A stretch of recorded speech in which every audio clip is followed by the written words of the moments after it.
So we're working our way through this book, We Will Not Be Silenced by Erwin Lutzer. I hope you're enjoying it as much as I am. Very helpful book, just dealing with a lot of the stuff that's going on in our culture. And that title, We Will Not Be Silenced, it carries the idea, hi Cindy, carries the idea that in Marxism, the goal always is to see yourself as a victim who's being oppressed, and therefore, in order to not be the victim anymore, you must oppress those who are oppressing you by silencing them. And with modern technology and media, it makes it easier to do that. And I've stated before that I think that what Elon Musk did, and it was a loss for him to spend so much money on Twitter and turn it into X. But he, like I think Donald Trump, same thing. I mean, both those guys have sacrificed finances to do what they do.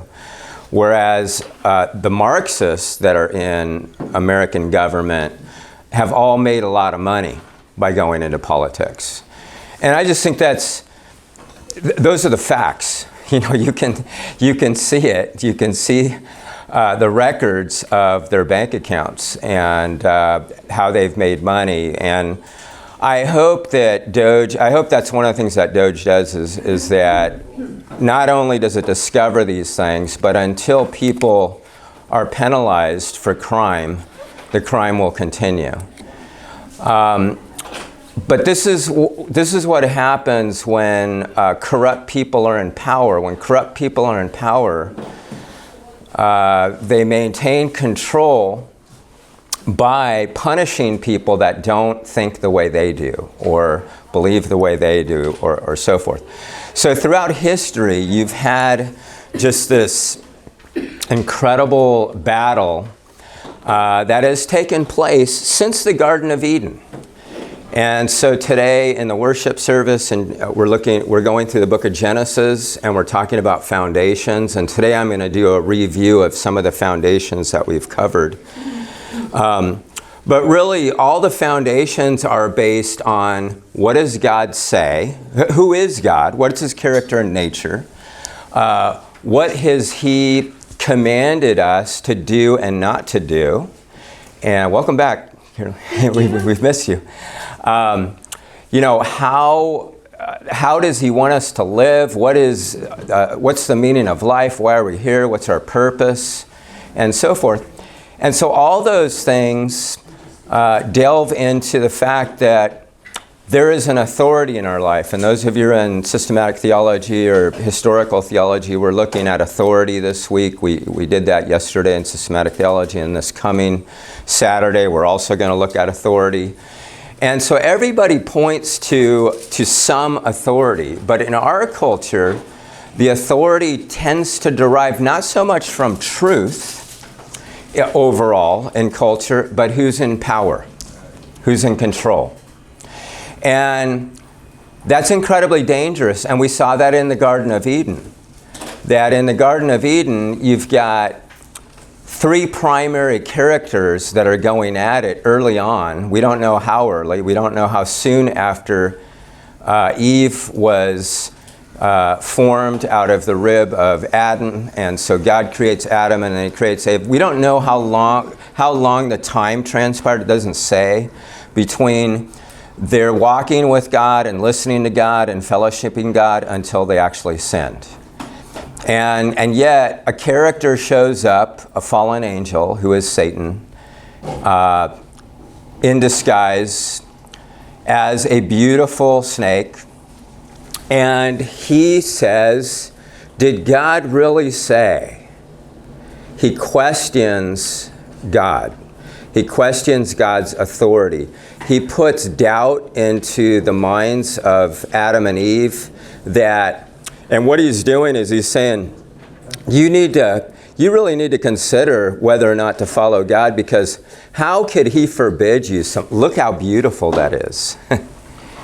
And how can he be a good God if he forbids you of that? And you know what? We've been following forbidden things ever since. We've been going after beautiful things that are really actually ugly inside, because anything that is a counterfeit of God or His truth leads to bondage and ultimately death. And so I think that gets into government. And so this chapter, he contrasts capitalism and socialism. And I just want to say one thing, I would imagine we're all capitalists here. I mean, I would be surprised that anybody buys into socialism who comes to our church. I don't think they'd last very long here if they were a socialist or a communist. Again, because so much of what we talk about and our fellowship revolves around what the Bible teaches. And the Bible does not teach that you are a victim and that you need to overcome your oppressors. The Bible teaches that we're all actually in bondage to both those things. And we need help. And we need to do things God's way, and we need God's order, and we need to be under God's design. And so the primary things that have made America great are all based on Judeo-Christian principles. And again, when you study American history, if you study any kind of history, you find these things out. But in particular, America, out of all the nations of the world for all time, America has done more good for the world than any other nation. Hands down. I mean, no other nation comes close. And we shouldn't really take pride in that. We should be humbled by that we've been fortunate enough to have a lot of men and women that really love God and loved His Word and tried to apply that in a communal way. And that our founders' documents that they wrote are based on the Scriptures. Okay, so, and why is it that everybody wants to come here? Yeah.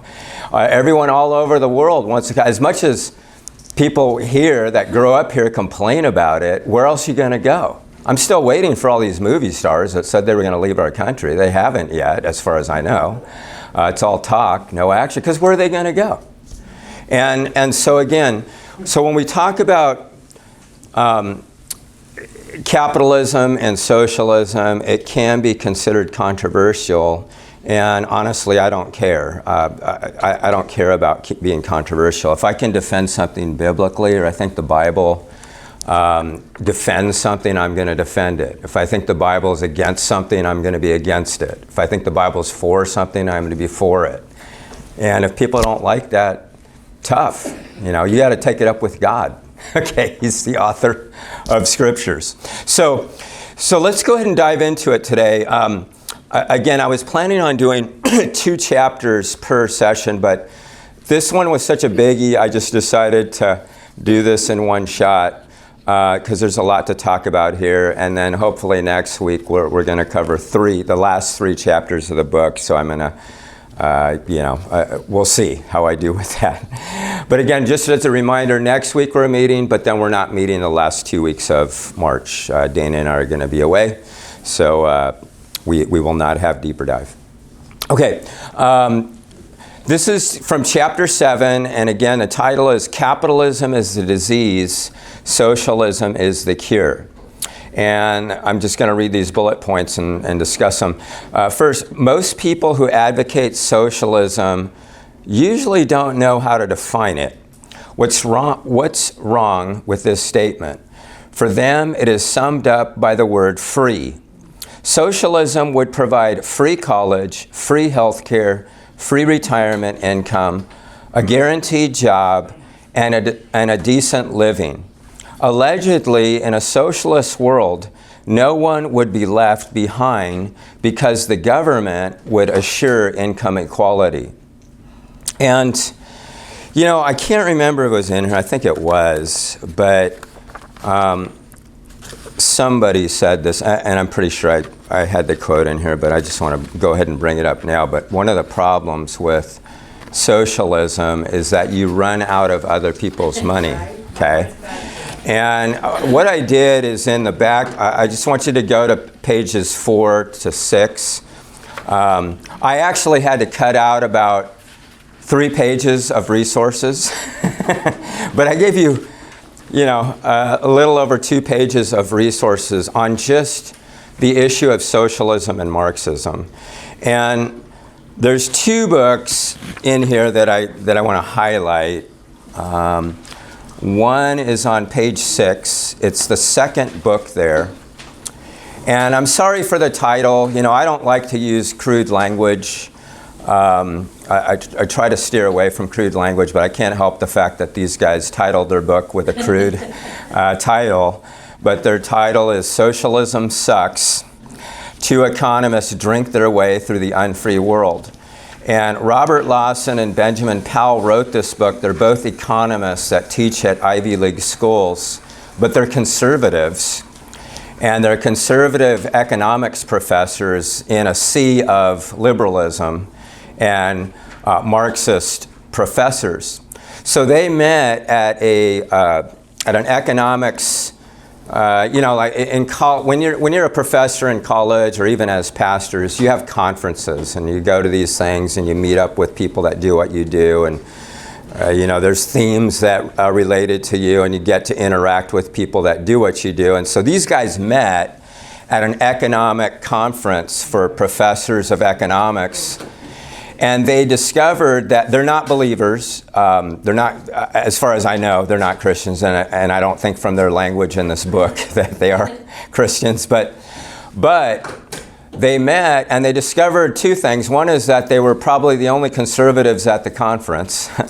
The other is that they loved beer and they loved to travel. And so they decided that they would meet once a year and go to a socialist country to do research and write papers comparing socialism with capitalism.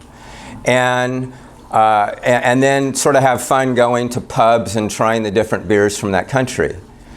What they found, as they write in this book, and the reason they wrote this book is what they decided is one of the things that a lot of college students have in common is they like to party, and in partying they like to drink.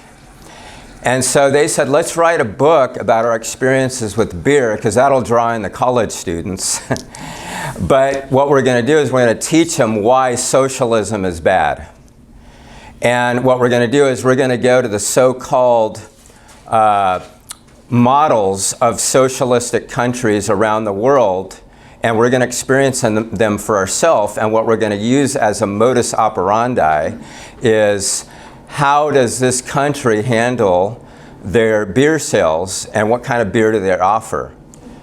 And so they go from country to country and they talk to you about their experiences and so forth. And so one of the first countries they go to is Venezuela. And while they're in Venezuela, there's only one beer in Venezuela. If you go to the beer aisle, there's one beer.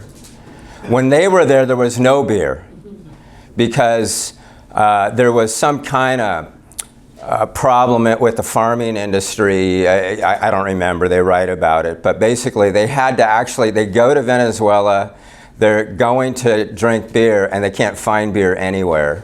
So they have to actually cross into Colombia and get beer through the black market.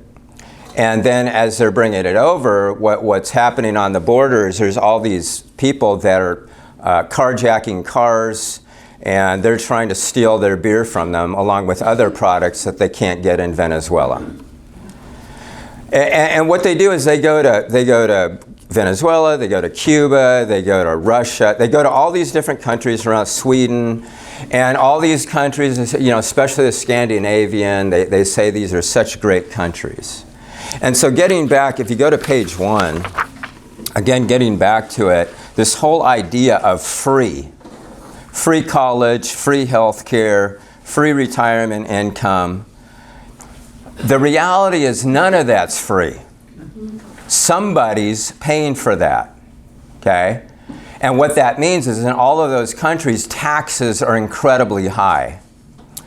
My family, the majority of my family, I have more family members that live in Argentina than anywhere else. And when you go there, It'll be interesting to go back because Milei has really changed things around, turned things around. But again, he's the first non-socialist president in 70 years.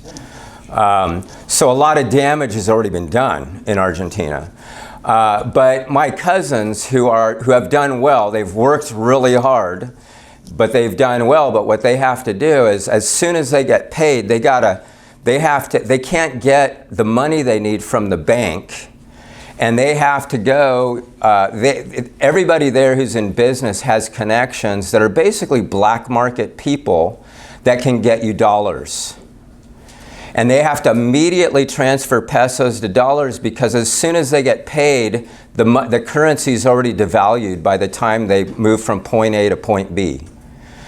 They also, because they sell products, they either have to convert everything to dollars or they have to immediately make as much products as they can because all of the materials for those products goes up every day because of inflation. And this is why the middle class gets eliminated in all these countries. And the government takes over everything. And you have a small elite in government that makes a lot of money. You eliminate the middle class and you have a lot of poor people that are dependent on you. And then when they control the media, so what they do is they'll show you handing out bicycles in a poor community, and all the children are all excited, oh, I got a bike and everything. Well, they stole those bikes from what was once the middle class. They stole them. And this happens all over the place. And so in that book, which, don't take my word for it, but I have been to Cuba, I have been to Venezuela, I have been to Argentina. I've seen the devastation that socialism does. And again, it's based on the idea of Marxism. And Marxism is based on atheism. So in this class, in Deeper Dive, what we're looking at is we're looking at worldviews, we're looking at theology, we're looking at religions, but essentially why we're doing that is because this is the world we live in. We live in a world where people buy lies and promote those lies. And a lot of Christians buy into that. And they think if we're going to be relevant to culture, we got to be like the culture. And I say, not if the culture is anti-biblical. Not if the culture is anti-Christian. Not if the culture is teaching something that is opposed to or contrary to God's design. And so that's why we're taking the time to do this. But they do, I just want to encourage you, if any of you know college students or young people that are liberal and they bought into, they can't define it, they can't define what that means, but anybody who's a Democrat today is liberal. And anybody who's a Democrat today, whether they know it or not, buys into socialism and Marxist ideology. You cannot be a Democrat today in America and not be one of those things. So it's really important that one of the things that you can do, and my thing with evangelism or witnessing or apologetics, my philosophy is that you always deal with people where they're at. And where college students, if somebody's going to Berkeley today or Stanford or the local junior college, Marin College or Sonoma State or any of the local schools, I guarantee you the majority of the professors are Marxists. And they're being taught this, they're being indoctrinated, oftentimes without even knowing that they're being indoctrinated. And I just read this just this week from somebody, and they said, as a Christian, would you send your children to a Buddhist school or Islamic school or a school that trains terrorists, the terrorist academy? And then he says, and yet, if we send our kids to public schools today, you're sending them to Marxist indoctrination 101. That's what we're doing. And it's really important that you realize that we think, it's no big deal, I can't afford Christian education. I'd say you can't afford not to send your kids. You can't afford to either have 2 jobs, 3 jobs. I always had 2 jobs so our kids could go to school. And I believe that Dana needed to be at home with our kids, but I had to work 2 jobs to do that. I didn't have a day off for 12 years. And so that was sort of the prime time of raising our 5 kids. And I always did whatever I had to do. You know, you don't make a lot of money. I'm not Benny Hinn. I don't have mansions all over the country. We've had to live very frugally. But one thing I've been committed to is training our children in a Christian worldview. And I'm not going to send my children to Satan's domain and expect anything other than the fact that they're going to be influenced by Satan if they're in his domain. So this is really important stuff. And one of the challenges that young people have in Marin and young families have in Marin, and this is why our church is so transient. We have people that are here and they leave. I mean, the last years I trained 6 guys to be elders, and all 6 of those were young family. They're all gone. They all left. For 2 reasons: education for their children, and because it was so expensive to live here. It's a challenging place to be. But I admire that. You know, if you can't do it, if I was raising my kids now, I don't know that I could live here. I don't know that I could again, I'd have to get another job to be able to send them to Christian school, for sure. But fortunately, before we got here, we were able to do that and help them out with their college. You know, our thing was, for our 5 kids, was we're going to pay half of your car, half of your education. You come up with the rest. So partly your responsibility, partly our responsibility for having you. But you have to have some responsibility in what you do. And I think parents that just hand their kids everything on a silver platter, I don't know that you're helping them very much. So anyway, that's some of those things are my opinion. I don't know that I can necessarily support all these things biblically, but one thing that I can do is continue in this and show you that socialism is based on Karl Marx, who hated Christianity, and he was flat out an atheist, and his theory was primarily based in economics, but our cultural beliefs today are all based on Marx. All of our cultural beliefs. BLM, critical race theory, what else? All these things, they're all based on Marxism. All of them.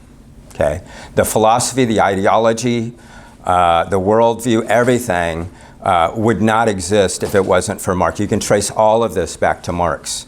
So if you go to the next few bullet points, the reality is that a capitalist economy can generate the wealth needed to bring more opportunities to a greater number of people. And so I put the example of my dad leaving Argentina and going to England and then coming to the United States. My dad, when he was in Argentina, worked for actually the wealthiest man in all of South America. And my dad was sort of his right-hand man. Back then, you didn't have a lot of people that could speak English. And so because my dad spoke English fluently and Spanish, he did a lot of the communication for the guy he worked for that didn't speak any English. So my dad pretty much headed up the European branch of his companies. But when Perón came into power, he started confiscating money from my dad's bank account because my dad was not part of the Peronista party. So basically, it's like, if you're not going to vote for me, then I'm going to take money from you. And he did. And so my dad would go to pay stuff sometimes, and there wouldn't be any money in the account. And then he'd go, who's taking the money out of this account? And he did some research. He found out it was the government. You would go to the bank to draw money out. There'd be 2 guys with machine guns. They'd say, Mr. Craig, come over to the corner over here. And he would be pulling money out for a business transaction, and they would take the money from him. Okay, that was in the 40s and 50s in Argentina. So my dad, said, I don't want to raise my kids here. I don't want to. There's no reason for me to live here. There's no reason for me to make money because they're just going to steal it from me. So my dad asked the man he worked for if he could go to Europe and live in London and oversee operations from there. And he said, actually, that would be better, because, this is back in the 40s and 50s. They didn't have cell phones and internet and all that kind of communication was much more difficult, much more expensive. So he moved to London, and while he was in London, he was there for 5 years. And while he was there doing business operations for this man in South America, all over Europe, and my dad had to travel a lot and so forth. So one of the things he did is he traveled to the United States quite a bit. And in January, he came to California, and it was a day like today. It was sunny. It was clear. He had left London where it was snowing, and he left a blizzard, and it was freezing, and he's on the plane, and he's still soaking wet from the miserable London weather. And he gets here to LA, and he meets the president of the offices here, and the first thing he says is, "Do you have any openings here?" And he said, "Actually, we do." So my dad, 1955. 1955. I think it was the same year Disney was built. I think Walt Disney was building Disneyland. And so anyway, my dad ended up transferring here, and he started, and then my dad said, why am I working so hard for these people that are making so much more money than me? Why don't I start my own business? So during his lunch hour, he would go to the phone booth and eat his sandwich and make phone calls. And he had contacts in Argentina. The very first thing he started doing is he started an importing company. He started importing wallpaper from Argentina and selling it here. And then he was the first person to do exporting for General Motors and General Electric of certain of their products.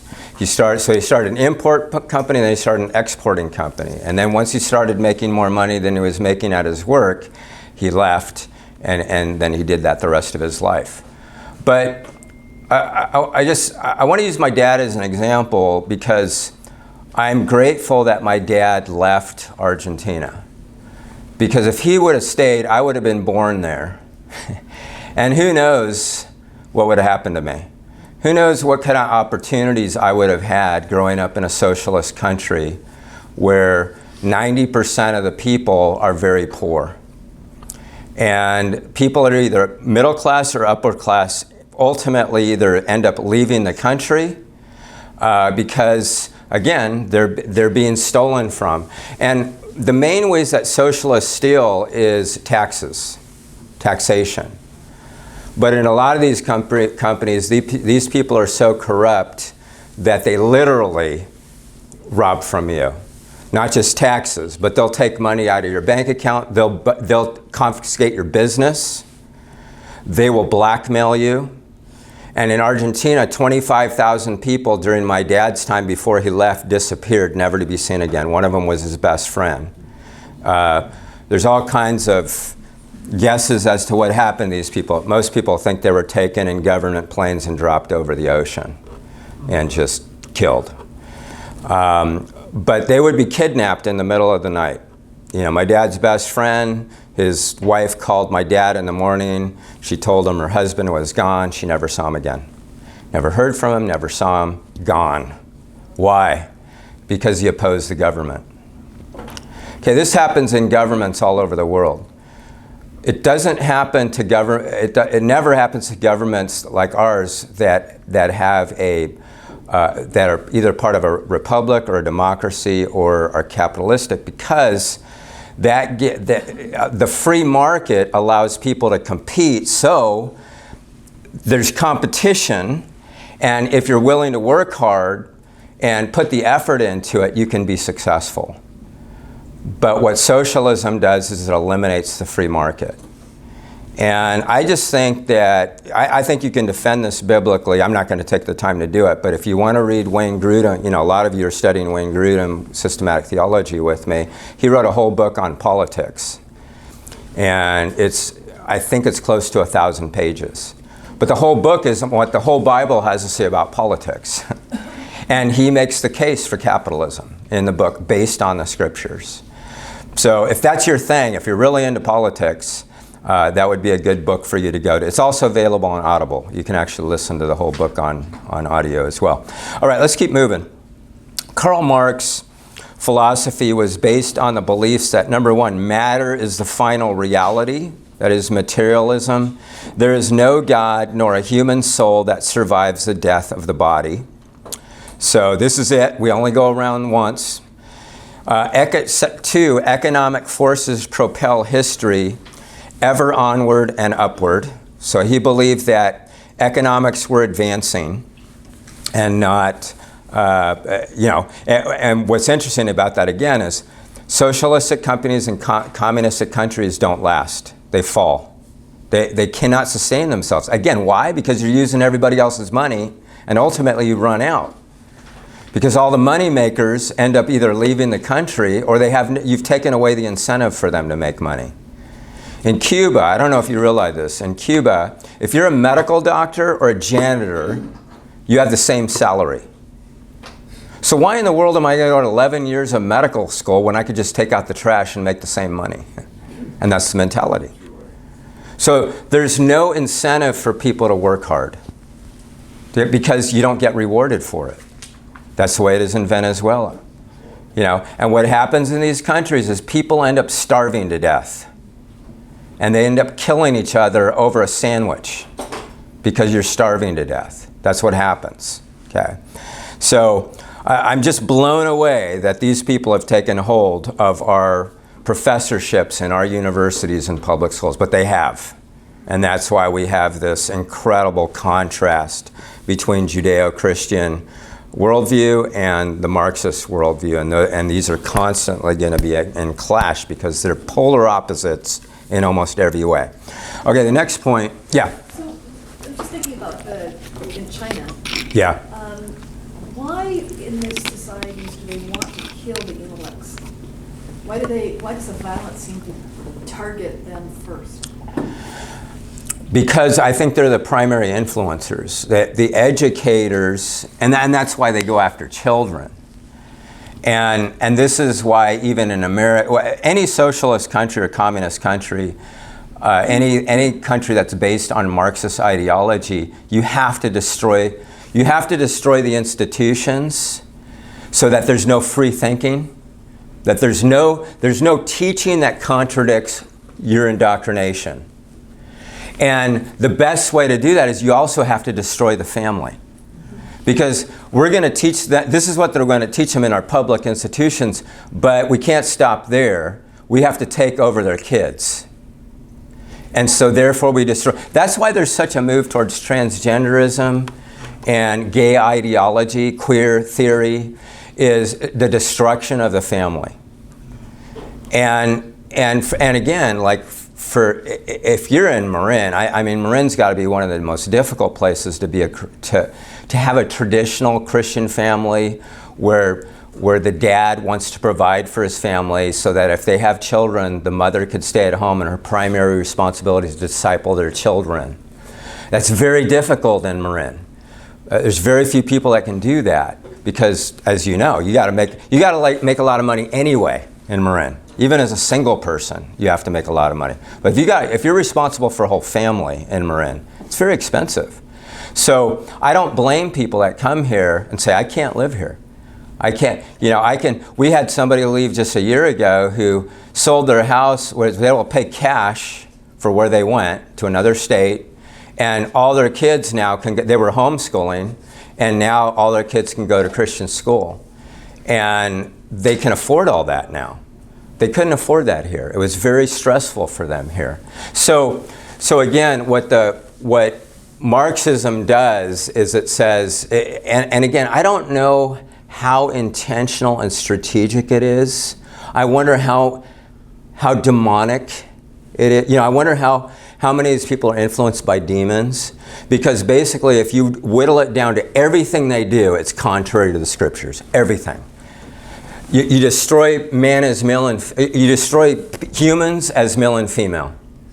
Now, what do? You feminize men and you masculinize women.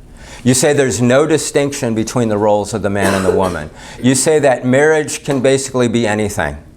You take away all of God's design, all of the sacredness of Scripture, everything about it, and you turn it upside down. Sex becomes just a physical thing. It's not the way God designed it, to have intimacy between a man and a woman in marriage with God at the center of that. It takes everything that's beautiful and it makes it ugly and destructive. And that's why I'm so opposed to this. You know, when I did my sermon, you know, there were several people that got mad at me and they said, man, you know, before the election. And I felt like I just really had to address some of this. And I would have been a lot more forthright with a lot of things I said. But a lot of people are like, oh, you know, the church needs to stay out of politics. And, you know, you shouldn't tell us who to vote for. You know, that shouldn't be in a church. A church shouldn't have to deal with that. But the reason that I deal with it, and the reason I'm still dealing with it and will continue to deal with it, is because everything we're dealing with as a church in our culture, everything in our culture is anti-Christian, including politics. People will accuse Christians of being hypocrites because they won't share all the wealth for how they interpret Luke. Yeah. But I had several people in our church who still go to our church that were upset with me because they said, you know, I didn't tell them to vote for Trump, but they basically came out saying, do I have any other option than to vote for Trump? And I said, well, I think you got the point. So in other words, it wasn't like I was campaigning for Trump. I really was, what I was really campaigning is, what options do we have by way of voting as Christians, based on what the Bible teaches? And so like, here's all the things that, I think if you vote, I would never have a problem with anybody who identifies as a Christian and votes Democrat. I will challenge them on that for a lot of reasons. One of the biggest reasons is I could never vote for somebody that's pro-abortion. You know, because if you're pro-abortion, that means you're pro-murder. And if you're pro-murder, what's to stop you from, you know, they're already murdering babies in the womb, but they're also murdering them outside the womb. Infanticide. And then what's to stop them from killing somebody who's not paying into taxes anymore because they're of no use to the Marxist regime? If you can't make me money, you're of no use to me. And that's their mentality. That is their mentality. Well, that is demonic. So if you're going to vote for a party that promotes demonic ideology, I've got a problem with you as a Christian. Now, if you're not a Christian, I'm going to take it that you're just ignorant and I need to educate you. But I'm not going to, I'm willing to be fired over something like this. If the church wants to fire me over something like this, fire me. Because I'm not going to stand by and allow people to be duped by demonic ideology. And I'm very strong on that. I mean, I will not back down on that. Yeah. So, there's so much that this separation, people think it's a separation of church and state. It really, it's not. Mm-hmm. And how do you dialogue with it? Well, I think that, you know, you can't, you know, a lot of people say you can't legalize Christianity or you can't, you can't force people to obey Christian laws and so forth. But as we vote on things, if they're backed by, like, I think that same-sex marriage was a bad, again, I love people, and I think everybody wants to be loved, and I think unfortunately a lot of people have been duped that you can, love is love, you know. And again, I can't fault people for wanting to be loved. God designed us that way. But He designed us to have love in the context of love that's based on truth. And love that's based on human flourishing. And so when you take that, when you take marriage, you know what's the first commandment in the Bible? Be fruitful and multiply. In what context? Marriage. What kind of marriage? Between a man and a woman. If you have a man and a man or a woman and a woman, you can't multiply. You can't be fruitful in that way. And the reality is, I think that one of the things I'm most grateful in my life is that I have a woman in my life that is so different than me. That even the way we park a car is different. Even the way I back up out of the parking place. She used to every time say, "What are you doing?" I go, "I'm backing up." I would never do it that way. And I'm like, "You're right." Everything we do is opposite. I mean, the book, one of the best books on it, Men Are Like Waffles, Women Are Like Spaghetti. I mean, she talks on the phone. If I call you up, Rob, I'm calling you up for a purpose. It's like, "Hey, Rob, are you going to be at the golf course at 8? Yeah. Okay, see you there. Boom. We're done. I don't go on and say, "Hey, Rob, how's your mom doing?" And, guys just don't do that. But she talks on the phone. She says, "I need to call." She has to do all these calls for BSF every week. She'll talk for an hour to somebody, and basically she's calling to say, "Hey, I'm looking forward to seeing you. I'm reminding you about we're studying this passage." But then they get into grandchildren and where they went on their honeymoon, and it's just all, and then it comes back to why she calls it spaghetti. It's just all mixed meat sauce and all the noodles together. Guys are in a box, the waffle box. Golf 8, be there. We're different. And for anybody to say otherwise, that we're not different, what planet are you from? It's just it's reality. So I think we are living in a lot of things where all of us wake up every morning and we see things and we hear things and we go, what planet are we on? Who can possibly promote this? Who can possibly believe this? Men and women's sports, 80% of our country is against it, but the Democrats keep pushing it. Okay? And Newsom's trying, Newsom wants to run for president, so he's going to say anything, whatever. Oh, okay, let's go with that. The guy has no beliefs and convictions, I don't think. It's just whatever I can do to stay in power. That's what I'll do. And again, where does that come from? That comes from the pit of hell. It does. Because that's exactly what Adam and Eve did. They had to choose, am I going to follow what God says? Or am I going to follow my heart? Am I going to follow what the culture says? And anytime you step away from this, you're in trouble. You're in trouble. And that includes politics. So I would say, I'm glad there is again, we still have a pretty good separation of church and state, but I wouldn't doubt that if the Democrats ever get in power again, what you see in Syria and the Congo will happen here. Christians will be killed. They hate Christians. They hate us. And that's why we can't be silenced. And so we've bought 4 years of time, less than 4 years now, to try to get laws in place and people in place and systems in place to be able to overcome all this ground that the enemy has gotten over all these years. Can we do it? I don't know. But I pray that we can turn the tide around. But again, we have to be aware. We can't relax.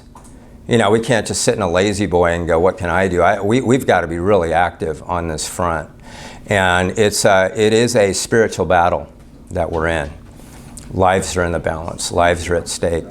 And so, again, I'm not more inclined to shut up over this stuff. I'm more inclined to be bold and speak up. I believe Jesus can come back this week, today.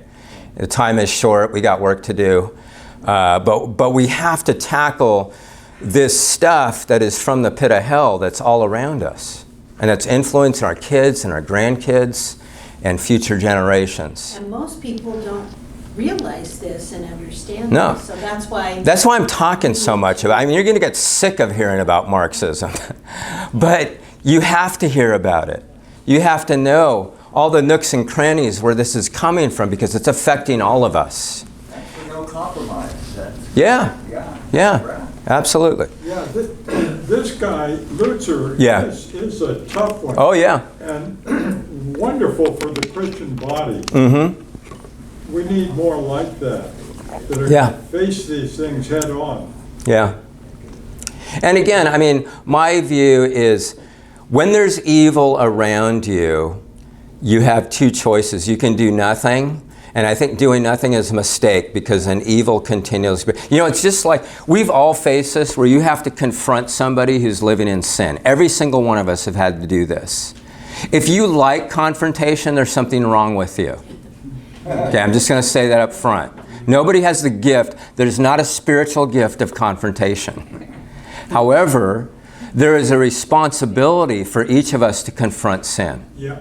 It's not easy. It's not my favorite thing to do. But what I've learned, and I know you've learned this too, is that if you don't confront evil, it doesn't go away, it gets worse. It's like termites.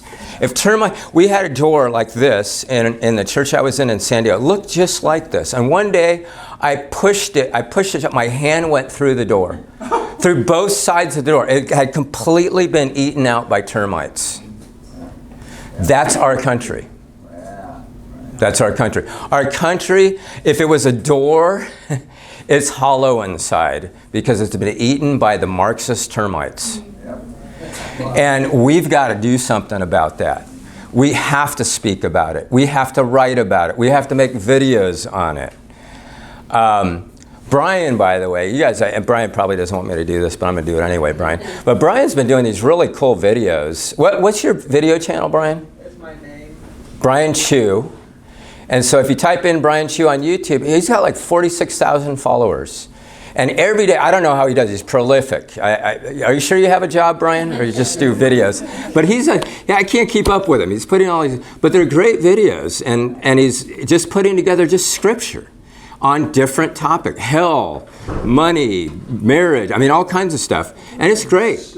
And so he's got people following him every day. But we need people like Brian. We all need to do our part in just disseminating truth into a culture that believes so many lies. And don't think that you don't make a difference. We all do. If all of us do something, it makes a difference.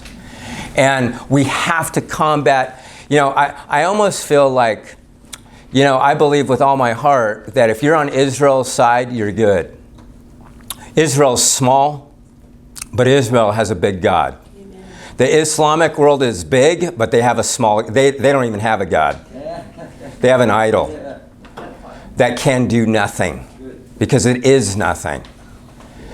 They have a lot of people, but they don't have God.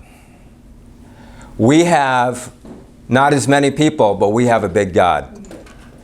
And you have to remember that every day, that if you're on Israel's side and you're on God's side and you're believing and acting on the Word, that is the best thing you can do. It's the most important thing you can do. It's the biggest thing you can do. And Israel wins in the end. If you're on Israel's side, you win. If you're against Israel, you lose. I don't care if you're Russia, China, anybody who comes up in Israel, you're in trouble. Why? Because you're going up against God. And if you're a Christian in America, I don't care who's in power. I don't care what's going on. Ultimately, we win. It's the most satisfying. Yeah. And again, what's the worst thing that can happen to us? We die, which is great because we get to be with the Lord. No more suffering, no more pain. The worst thing that can happen to us is the best thing that can happen to us. Yeah. Because we have what kind of life? Eternal life. Okay. All right, I've only covered 2 points and we got just a few minutes. So let me continue. Marx believed that mothers should work outside the home so that government-approved schools could raise the children who in reality belong to the state. The family unit was no longer to be seen as an independent economic unit of society. Communal housing had to replace private housing. The goal was a classless society with no kings and servants, no owners and workers, no rich and poor, no wives and husbands shaping the worldview of their children. In fact, years later, when women in Marxist Russia were recruited to serve as prostitutes, to act as spies, they were told, your body does not belong to you, it belongs to the state. Wow. In addition, in the abortion debate in America, nothing was said about the inherent God-given right of preborn infant to live. Rather, the privacy of the mother was the determining factor. When state rights take the place of God-given rights, we can easily move from abortion to infanticide to euthanasia. Capitalism is blamed for every evil in contemporary society, including its greed, materialism, and selfishness, the prevalence of fraudulent behavior, the debasement of society's tastes, the pollution of the environment, the alienation and despair within society, and the vast disparities of wealth. Even racism and sexism are treated as effects of capitalism. Capitalism, we are told, is not only the reason for financial inequality, it's also the root of all America's sexism, xenophobia, and white supremacy. That's what, again, the left is saying. Democratic socialism purports to honor individual freedom, even though the state incrementally owns more and more of the means of production and therefore controls goods and services. It would begin by setting up a universal health care system that restricts medical options and sets wages and costs for procedures. It would provide free college and give increased subsidies to the poor. It is said to reduce the gap between the haves and the have-nots, therefore making the lifestyles and living conditions of the citizens fair. It would be democratic, but as we shall see, it would eventually become a form of democratic totalitarianism. So, again, we're not going to have the time to go through all of this, but one of the things, a few things I want to point out is that in our culture, for instance, let's look at, if you look at our political system, Doge, I love the fact that there's Doge. I wish we had a Doge California. I mean, we really need to know where all this money is going in California. I mean, why is it that we have the high taxes we do in Marin and we're driving over potholes every day? You know, where's that money going? Where's these millions of dollars going? And so anyway, but what happens is we've grown government to the fact that we have people complaining on YouTube and with media saying, I feel like I'm in a communist country because I've been asked to provide 5 bullet points of what I've done this last week. And it's like, I don't feel sorry for you. Like, you should be able to do that every day, let alone every hour. You know, if you're working, you have nothing to hide, you have nothing to cry about. Don't cry that you have to go to work like everybody else in the country. You know, it's like, you think you're special because you're part of the government? Yes. You're privileged. Yeah. And you've taken advantage of our tax dollars for years, and you must be held accountable. And we have a ton of waste. We have a ton of people that feel they're entitled. Why? Because of Marxism. They're victims. We've been oppressing them. These poor people that are making $100,000 to $200,000 a year that don't even show up to work, don't even do work, and they think that they deserve it. Okay, so all of this is interrelated, but let's look at even the medical field. Okay, with COVID, what are we finding out? We're finding out that the vaccines did way more damage than COVID itself. Okay? Now, there's still people that don't know this. There's still people that buy into that. But the reality is you got to have your head in the sand. The fact that autism now is 1 out of every 36 children. Okay, this is a big problem. Okay, where's this coming from? Should we do research on this? Okay, we have so many people, including some of you, that are dependent on medication. Well, it used to be that you would go to the doctor and they would try to prevent disease. Now, they don't try to prevent it. They just say, you have so-and-so, take this. And they get kickbacks. Okay, so in a socialist environment, there's always somebody that's being a parasite on someone else. And this is not biblical. Biblical, you know, the golden rule, love your neighbor as yourself. It's totally different. It's not, I hate you because you're white or you're black or you're a woman or you're a man or you're this or you're that or whatever. No, you don't hate anyone except Satan. And you hate the fact that his ideology is being believed by people that are on a one-way ticket to hell. And but we're called to love our neighbor as ourselves. So if I want to help someone, I'm not helping them by saying, oh, you think you're a boy, you think you're in the wrong body? Well, I've already moved a step away from what God says. You're male or female. If you're male, be all the male you can be. If you're female, be all the female you can be. There's plenty of advice in the scriptures of how to be a godly male or female. There's no advice of how to be transgender. There is that. It's not even a thing. It's not a thing. So I'm not helping somebody by saying, "Oh, follow your heart." We have a missionary that we support. He was a vice principal of a middle school in Washington State.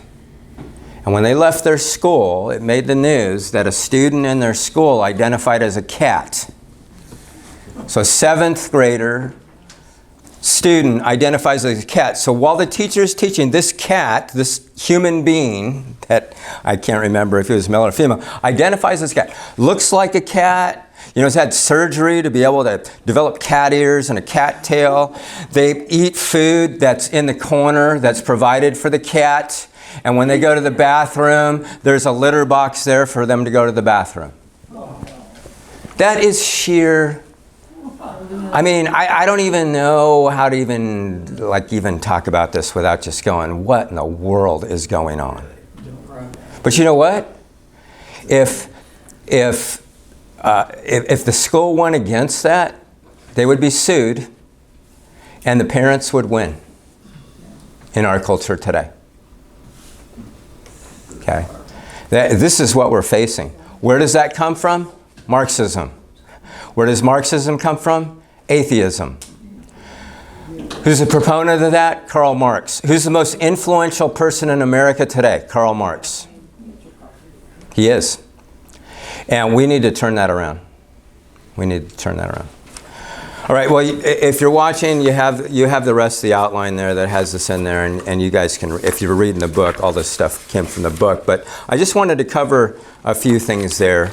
And before we close, let me give his prayer that he gives here, and maybe quote a few things, the last 3 quotes there before the prayer. First of all, John Warwick Montgomery points out, man himself created the conditions of exploitation, and therefore what kind of logic justifies the belief that by removing those conditions, men will suddenly be rendered incapable of recapitulating them? The root difficulty lies not with the economy or any other impersonal factor. It lies in the heart of man himself. The heart is what? Desperately wicked. Okay. Winston Churchill said this, the inherent vice of capitalism is the unequal sharing of blessings. The inherent virtue of socialism is the equal sharing of miseries. I love Churchill. To summarize, the more the state owns, the more it controls its citizens. That's why big government is not good. The more it controls its citizens, the more it limits their freedoms, and in the end, those who control the economic system are the ones who benefit from it. A final warning from an unknown source is quite apropos with regard to socialism. Mice die in mousetraps because they do not understand why the cheese is free. And then here's the prayer that Lutzer prays at the end of the chapter. He says, Father, so often we say that you own everything we have, and intellectually we know you do, but please help us to act on this. May we transfer our funds from our ownership to yours.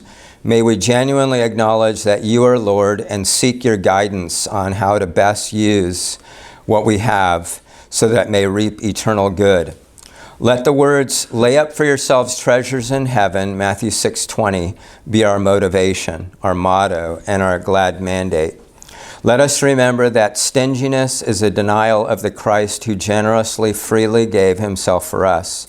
May our treasures in heaven be many, and our treasures on earth be few. Let this prayer not be just a matter of words, but deeds. In Jesus' name, amen. And let me say one more thing. America has been used more than any other country to promote missions worldwide.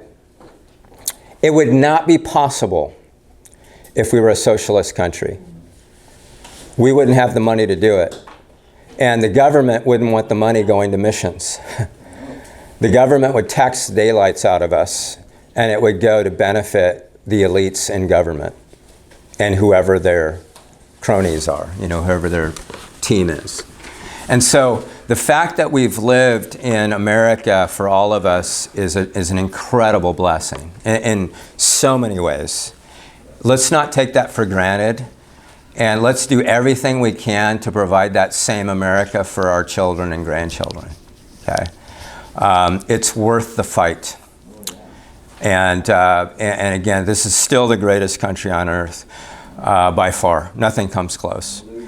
And again, that's because God has been incredibly merciful and gracious to us. But thank God for the men and women that have gone before us that believed in Judeo-Christian values that has provided for us so that we could benefit from that and help others. And again, it's not for ourselves, it's for the kingdom of God. It's to benefit others.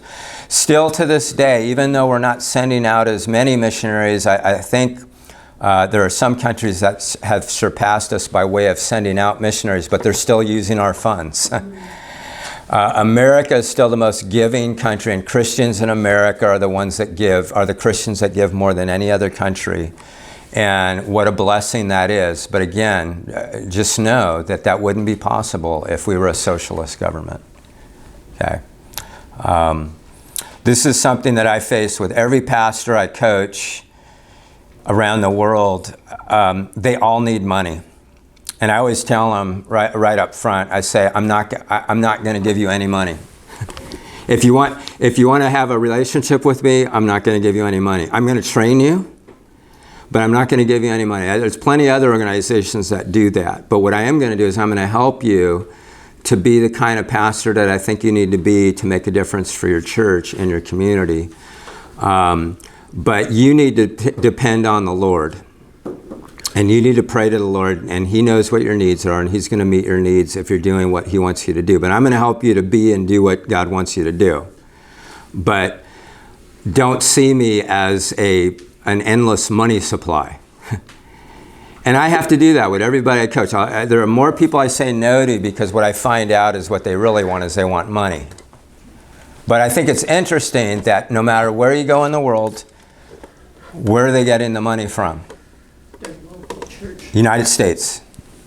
In every case, every single person I've ever coached, who built your church building? A team from the United States. Who provides clothing for the children in your school? People in the United States. Who helped you provide pure water for your community? People in the United States. It always is. Now, I'm not saying that other countries don't do that, but here's the point. The reason we're able to do that is because we live in a capitalistic country that allows competition so that we have incentive to make money that we can benefit others. And that is the best way, I think, to love your neighbor as you love yourself. It's not just about you, it's about helping others so people can know Christ and follow Him. So let's go spend a few minutes in prayer.